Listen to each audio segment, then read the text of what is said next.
kita ini dulu mungkin menyamakan persepsi walaupun mungkin tadi teman-teman sudah membaca teori ya istilahnya. Jadi ini satu persatu dari untuk pemahaman dasar tentang etika ini, terus ya berita buruk apa sih gitu yang dimaksud dengan berita buruk dalam konteks medis tersebut. Dia ya kalau menurut pendapat teman masing sejawat sekalian mungkin ada beberapa pendapat begitu. Seperti itu mungkin boleh disampaikan saja. Nanti baru kita akan sampai kepada ada dua kasus kan nanti di bawah yang akan kita diskusikan lebih lanjut. Izin dok, Ya, dok mungkin yang dimaksud dengan berita buruk ini dalam konteks medis dok, ya, berita yang memberitahukan kondisi daripada pasien tersebut kepada pihak keluarga ataupun yang berkepentingan secara langsung tentang perkembangan daripada pengobatan pasien tersebut dan langkah-langkah atau tindakan apa yang harus diambil baik buruknya dari pengobatan tersebut sehingga tidak terjadi kesalahpahaman dalam hal pengobatan dan juga tidak terjadi malpraktek. Terima kasih, Dok. baik. Terima kasih dokter eh, untuk pendapatnya.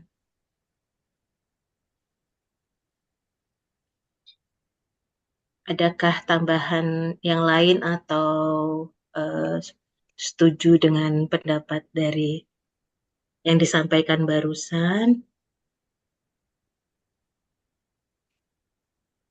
Izin dok, Ya, Eh, ini kan apa ya?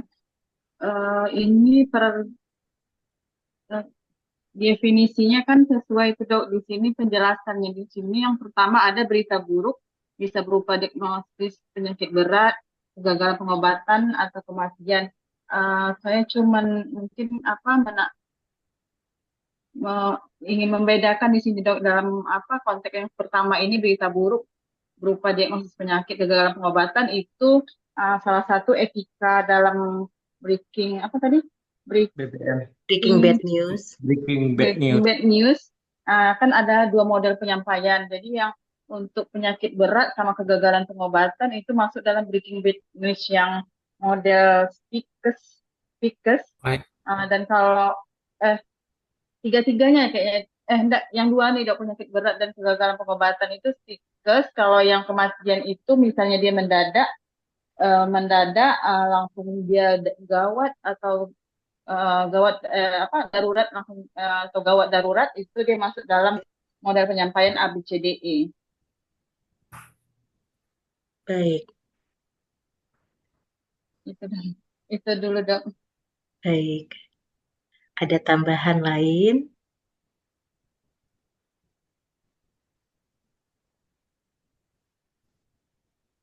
Kalau dirasa cukup, mungkin kita masuk ke pertanyaan di diskusi yang kedua.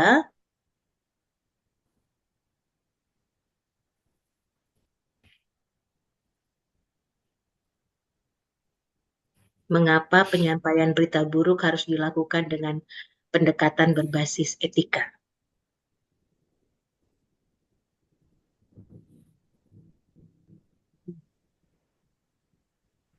Karena mungkin apa izin ya dok, mungkin Iya, karena kenapa kita harus menggunakan berbasis etika karena ini menyangkut tentang psikologis pasien ketika dia apa kita menyampaikan suatu hal berita buruk maka ini bisa saja menjadi salah satu hal yang membuat bisa memperburuk keadaan pasien secara mental dan fisik. iya, baik, betul. Ada lagi Izin, Dok. mungkin? Iya, silakan. Diskusi nomor 2 ini kan ini udah ada jawabannya nggak? Penjelasannya dok. Komunikasi buruk dapat memburuk keadaan pasien secara mental dan fisik. Bukan ini pertanyaan jawaban dari pertanyaan ini dok. Iya, maksudnya ya mungkin ya jawaban, tapi kan istilahnya kalau kita membayangkan kalau kita yang sedang menghadapi gitu, kita yang sedang menghadapi keadaan ini, nah, eh, eh, Apa yang dimintanya contoh kasus dok? iya, Nanti Ini setelah ini kita akan sampai Ulangin ke contoh situ. kasusnya. Ya, setelah ini kita akan sampai ke situ, tapi mungkin kita kuatkan dulu ini di sini gitu, seperti itu. Ya, memang betul kan ini istilahnya ini memang sudah diberikan penjelasannya. Tapi mungkin bagaimana kalau kita mengimplementasikan ketika kita membayangkan kita lagi sedang ada di keadaan itu gitu barangkali seperti itu sejawat. Nanti kan harus ada kasusnya, Dok. Eh, Iya, iya, iya betul. Tapi kan kasusnya itu kita tidak perlu kasus jelas bahwa nanti di bawah kan ada memang kasusnya jelas diagnosanya apa. Tapi kalau ini mungkin hanya secara global, kalau seperti sakit berat tadi yang seperti di atas atau kegagalan pengobatan begitu. Seperti itu. Kalau keadaan yang seperti itu, mungkin sejawat sekalian bisa memberikan contoh secara garis besarnya dulu ini untuk pembuka diskusi kita ini barangkali seperti itu. Berarti yang ini kan apanya, Dok? Tahapan-tahapannya, teori yang akan kita pakai ya, Dok. Berarti kalau yang ini, Dok.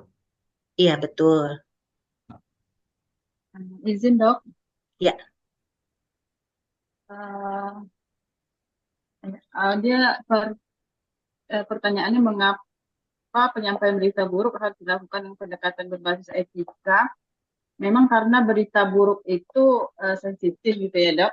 Terus kan prinsip dari etika dari yang 6 tadi, salah satunya kan yang terakhir itu saya merasa sangat itulah dok dengan empati dan kasih sayang gitu. Jadi kalau penyampaian berita buruk itu kita ada feel gitu kan dok, begitu begitu kejadian kepada siapapun, apalagi ini kita sebagai dokter kejadian pada pasien, kita langsung timbul hubungan lebih kuat gitu dok. Jadi apa namanya langsung empati itulah yang harus ini yang keluar otomatis gitu dok. Di samping 5 etika yang lain. ya. Itu jadi hal yang utama justru ya, Dok. Begitu Iya. kalau kalau Iya, kalau Dokter Listiani menempatkan itu menjadi hal yang utama gitu ya kalau ada di dalam iya dok. situasi seperti ini. Oke, baik. Betul Ya, dok. ya, terima kasih, Dok. Ya, Izin dok. Sama dok. Makasih dok. ya, Dok, silakan. Ya, saya silakan rasa Dokter Niti. yang kasus ini itu pendekatannya kan melalui spike ya dok. Kenapa kita harus berhati-hati? Karena tadi di situ dikatakan akan memperburuk mental daripada pasien ini dok. Bila kita menyampaikan berita buruk tidak berbasis dengan etika.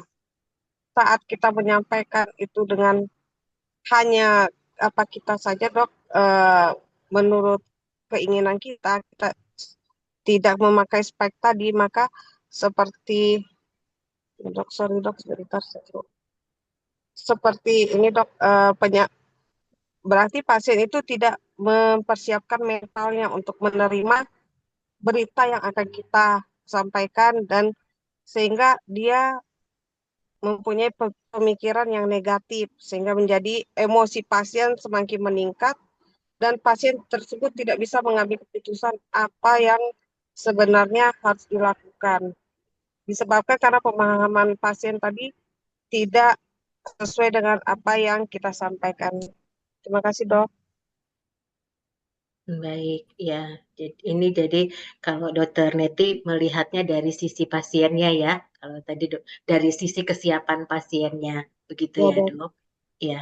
Oke, boleh kemudian mungkin kita ini lanjut untuk diskusi yang ketiga, barangkali silakan boleh dinaikkan tampilannya.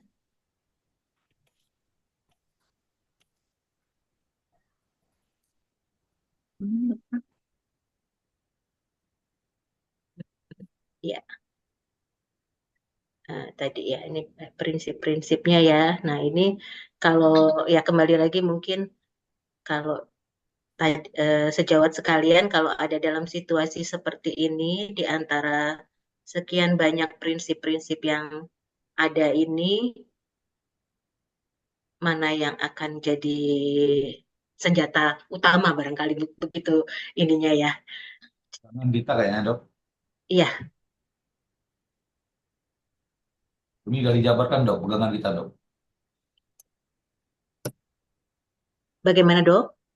Ini kan udah dijelaskan di sini Dok, penjelasannya langsung. Iya, betul Ini dokter. Kembali lagi seperti tadi. Ini kan dia ada sekian sekian ini gitu loh. Tadi seperti tadi kalau dokter Listiani kan dari prinsip itu mengatakan empatinya yang kita tinggikan gitu, yang kita utamakan. Nah, kalau dari prinsip-prinsip yang ini mungkin kalau dokter Rizaldi ada di situasi pasien dengan sakit berat atau gagal pengobatan, di antara ini manakah yang akan jadi pilihan terdepannya dokter gitu? batik dok, dan tulisan. Sikap Empati, empatik. empati juga ya Empati, dok. ya, dan kemudian dalam komunikasi dapat bantu pasien menerima informasi dengan baik. Jadi dengan sikap empatik, merasakan penderitaan pasien itu loh. Oke, Izin baik. dok, Iya, kalau saya juga sifat empati ya dok, karena nanti kalau setelah kita dekat dengan pasien, kita sudah bisa menyampaikan yang lain, sudah bisa beda. Posisi duduk dengan berdiri. Ya, Pemahaman dasar Nomor- tentang yang- etika. Pemahaman dasar tentang etika itu Prinsip etika, itulah tadi SPIKES. Bukan, prinsip etika tadi apa? Bukan prinsip, Dok. Malefisien, ya, yang otonomi, model, metode. etika dalam BBN itu satu menghormati hak pasien untuk mendapatkan informasi. Dua menjaga itu kayaknya tuh nak yang nomor satu tuh apa ya jawabannya. Jadi etika dalam BBN Oh, itu kita ada buat. 4. Nah, Ini sebenarnya gimana ya? Itu 6 nih, Dok. Prinsip etik dan BBN, otonomi, benefits, itu non prinsip. malpractice. Oh, prinsip ya. Dia ada lagi tuh etika dalam BBN Ya, namanya. menghormati hak pasien untuk mendapatkan informasi itu ya. Nah, Ya. menjaga kejujuran gitu.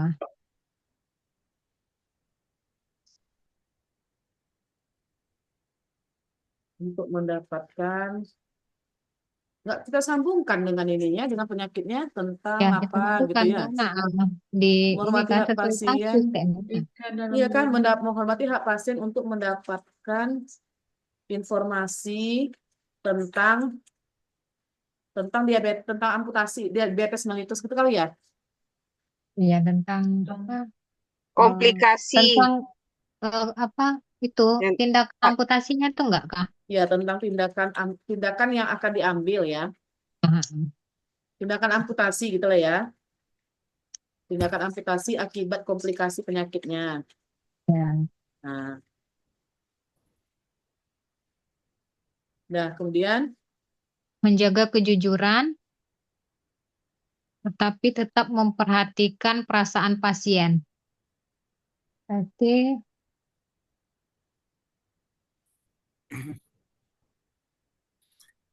Tidak memberi harapan palsu. iya, Jujur. iya. Ya, menjaga kejujuran, mengatakan dengan jujur tentang Nah, apa menyampaikan sebetul benar-benarnya gitu. Mana Iya. cara bahasanya? Maksudnya kita sambungkan lah dengan penyakitnya enggak? Iya, itu. Mengatakan dengan jujur tentang amputasi yang akan dilakukan itu ya. Atau memberikan Mengapa dilakukan? Mengatakan dengan Jaga jujur kejujuran, tapi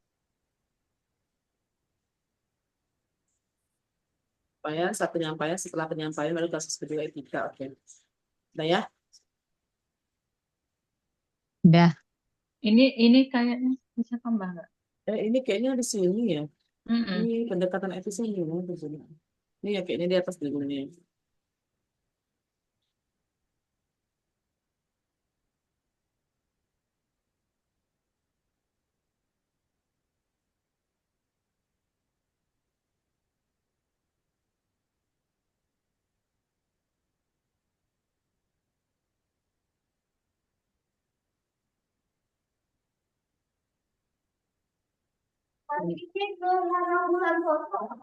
Gimana nak? Tadi ini 5 bulan. Mana?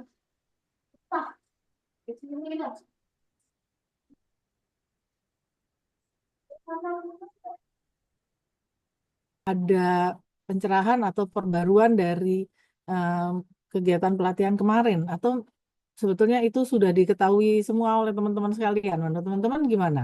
Siapa yang terus merasa bahwa ada tambahan pengetahuan atau perbaruan wawasan, silahkan angkat tangan. Ya, Iqbal sudah angkat tangan.